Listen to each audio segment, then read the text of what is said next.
Louvado seja nosso Senhor Jesus Cristo.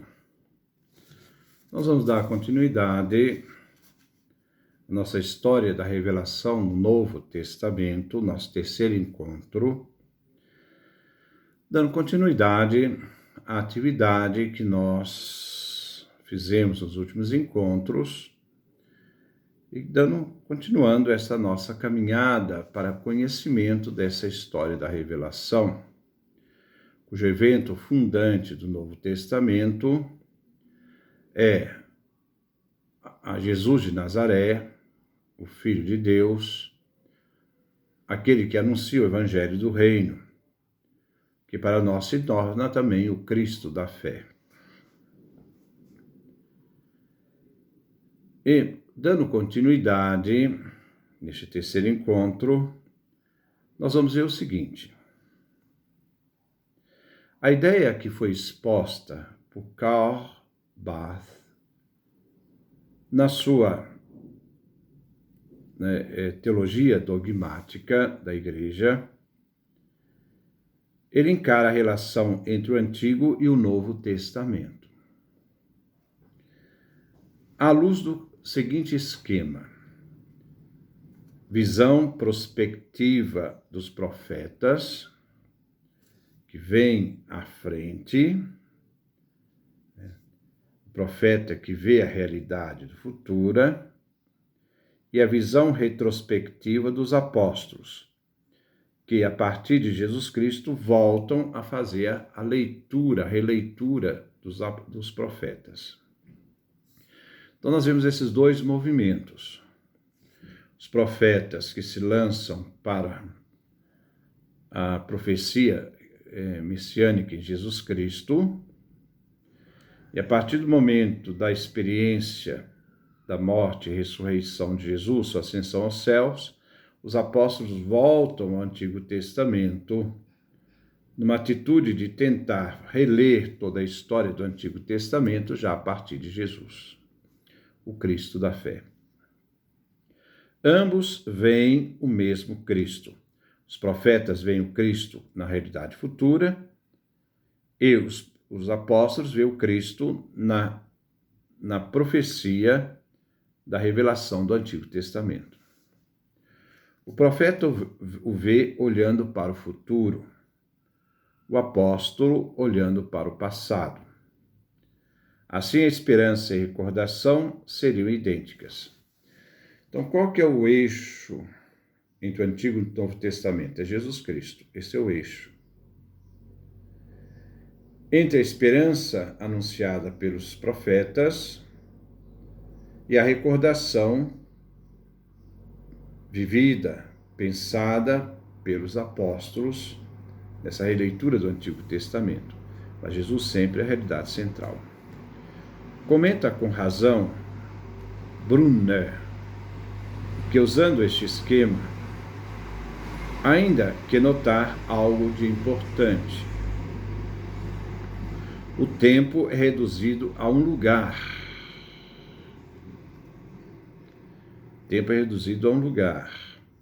Mas o olhar para o futuro e o olhar para o passado, em termos de lugar, significa algo bem diverso de olhar para o que ocorreu e olhar para o que ocorrerá no tempo.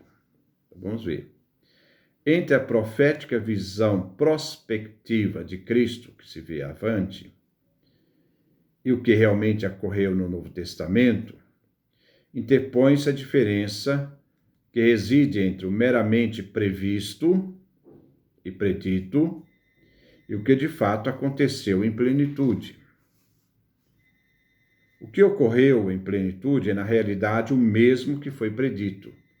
Não há distinção. Foi predito e aquilo que foi predito aconteceu. Pois a predição se dirige a Jesus, aquilo que aconteceu. Por isso tem pleno sentido o que o Cristo diz no Evangelho de São João. Abraão viu meu dia e se alegrou. João capítulo 8, versículo 56. Mas, ao mesmo tempo, aquilo que ocorreu em plenitude é algo bem diverso. Por ser uma realidade presente, não futuro meramente previsto, mas já real. É o já presente.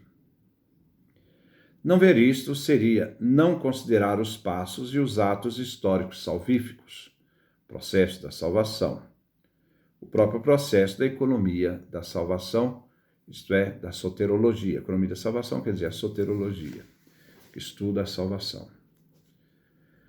O Antigo Testamento é história voltada para Cristo, é apelo lançado na sua direção de Cristo. É predição relativa a Jesus Cristo. Mas como o Antigo Testamento é história voltada para Cristo, ela também é uma pré-história, em que ele ainda não está presente. Então, ao mesmo tempo que o Antigo Testamento é uma história voltada para Cristo, que se dirige a ele, o Antigo Testamento também é uma pré-história, porque ele ainda não está presente. Pelo menos não está da mesma maneira que ele veio, nascendo da Virgem Maria, vivendo entre nós, anunciando o Evangelho, morrendo na cruz e ressuscitando, como ele era esperado. Então, não o está da mesma maneira como ele veio, como ele era esperado. Se era esperado a vinda de Cristo de um jeito, e a forma como ele se manifestou foi de outro jeito. Deus que se fez homem.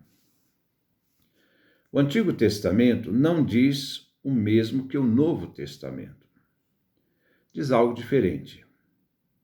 Diz a pré-palavra com P maiúsculo de Deus. Como tal, conduz Israel e todos os homens a Cristo. Deve-se assim notar especialmente que o Novo Testamento atribui especial sentido ao agora, ao hoje, à hora. Jesus diz, a minha hora.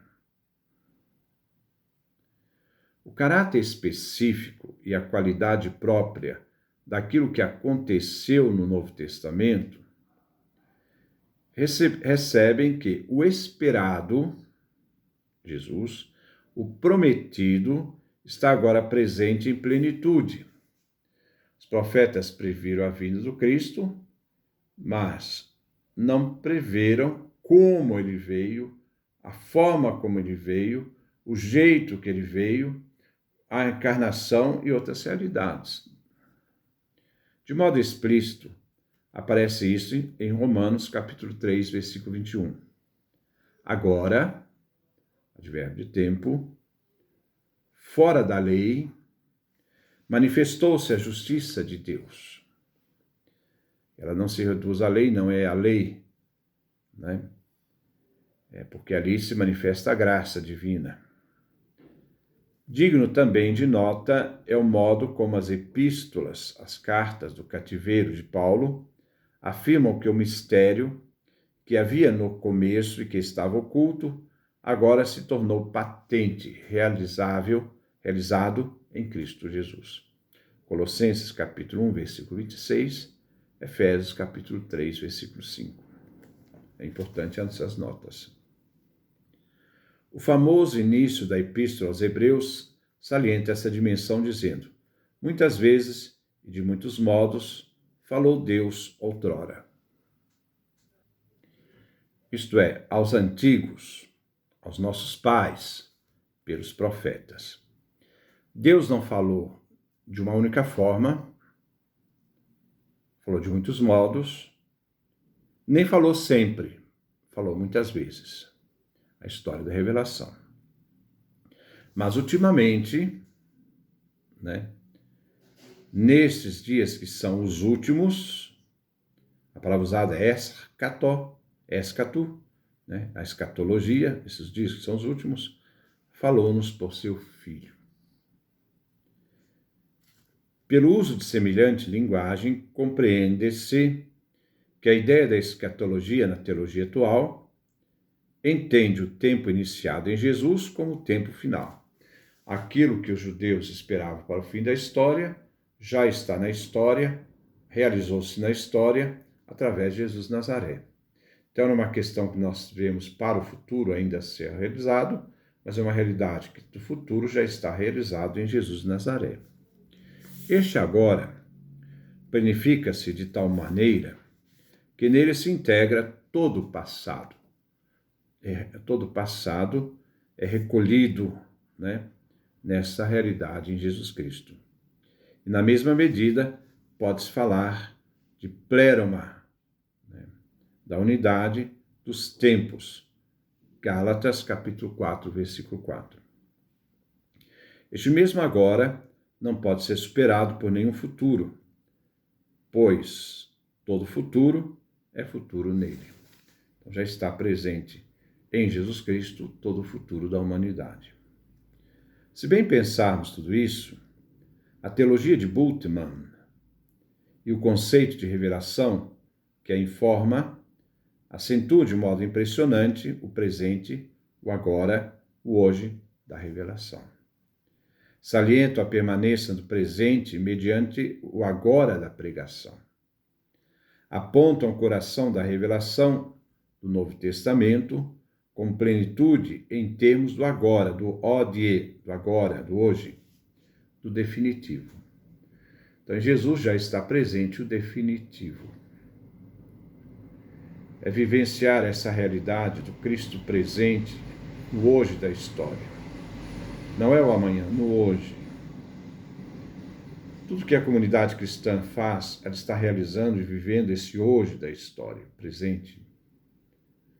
O fato, porém, de Bultmann não admitir, ao lado do presente, nenhum futuro propriamente dito, de reduzir ele tudo o que é escatológico ao fato decisivo da presença, no caso de Cristo, de qualificar como mito toda escatologia entendida em termos futuro, mito este que se desmitiza com a presença, com a existência, tais fatos, dizemos, imprime à sua posição um caráter radical e próprio. É Jesus presente.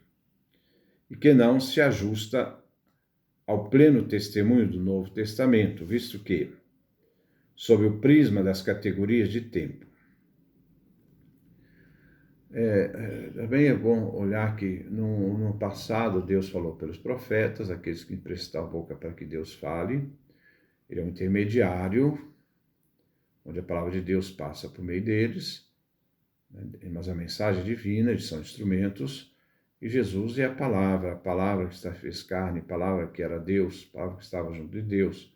Então, há uma diferença que ali é a manifestação viva e presente na história dessa palavra. Todavia, a concepção teológica de Bultmann corresponde melhor à intenção íntima da revelação do Novo Testamento do que as tentativas teológicas que pretendem nivelar o Antigo Testamento ao Novo, ou que lançam sua visão retrospectiva para o agora do Novo Testamento. Essa atenção nós devemos ter, não é uma questão muito simplista, a gente tem que ter essa realidade, da compreensão dessa dinâmica da manifestação de Cristo, e como o Antigo Testamento vem articulado em função a Cristo, e como Cristo, que é manifestado no agora da história, é aquela realidade última que já está presente na história através do evento de Cristo, o Filho, que Deus falou nos tempos últimos. E vamos lá.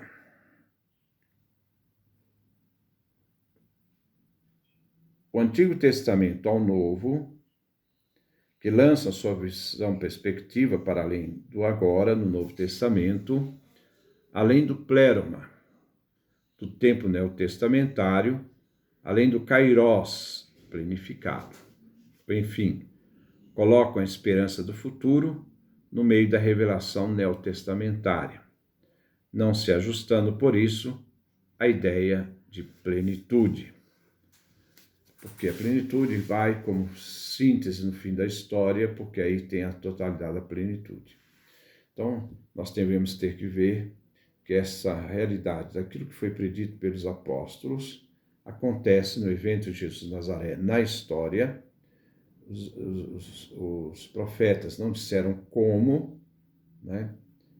Mas os profetas não foram capazes de visualizar a forma como Deus manifestou em Jesus Cristo, como Jesus Cristo se manifestou na história. E esse Jesus que se manifesta no Novo Testamento é aquele que a realidade que os profetas pregavam para o fim da história, agora já é uma realidade presente em Jesus de Nazaré na história, pela encarnação, pelo anúncio do Evangelho, pela sua paixão, sua morte, ressurreição e ascensão aos céus. Essa realidade manifesta que o presente já está impregnado do novo, né? E essa realidade mostra que os profetas não determinaram essa realidade do fim que estava presente já em Jesus de Nazaré, o Filho de Deus, o Cristo da fé. Depois nós vamos dar uma continuidade à nossa leitura e vamos então fazer o nosso quarto encontro. Que Deus nos dê a sua graça, a sua bênção, sua face resplandeça sobre nós.